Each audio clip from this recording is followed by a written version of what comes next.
नमस्कार लाडक्या बहिणींनो, बघा ज्या लाडक्या बहिणी आता ज्याच्या आतुरतेने वाट पाहत आहेत, म्हणजे ई-के-वाय-सीची प्रक्रिया विचारणा होत आहे. फोन वगैरे करतात की कधी होईल, काय होईल, आणि बरेच ह्याच्यावर काय झालेले आहेत, सोशल मीडियाच्या सहाय्याने ई-के-वाय-सीची प्रक्रिया चालू झालेली आहे. तात्काळ लवकरात लवकर ई-के-वाय-सीची प्रक्रिया करून घ्या, अशी काय झालेले आहे, बातम्या वगैरे फिरत आहेत. पण सध्या ई-के-वाय-सीची प्रक्रिया वगैरे चालू झालेली नाही.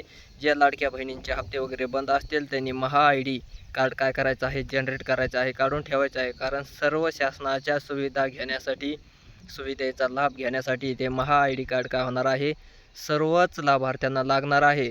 तत्पूर्वी आता सध्या तरी ई-के-वाय-सीची प्रक्रिया आणखीन सुरुवात झालेली नाही, पण लवकरच काय होणार आहे, सुरुवात होणार आहे.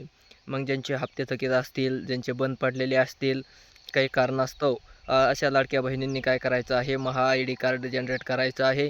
त्याची लिंक डिस्क्रिप्शनमध्ये दिलेली आहे. तुम्ही काय करू शकता, तिथं जाऊन तुमचं महा आय डी कार्ड तयार करू शकतात.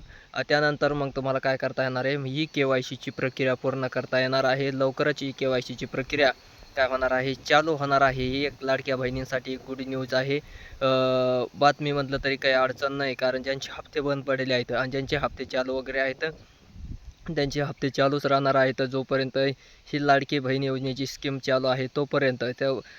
तत्पूर्वी ज्यांचे हप्ते थकीत आहेत अशा लाडक्या बहिणींनीच फक्त त्यांच्यासाठी ही एक महत्त्वाची सूचना म्हटलं तरी काही अडचण नाही.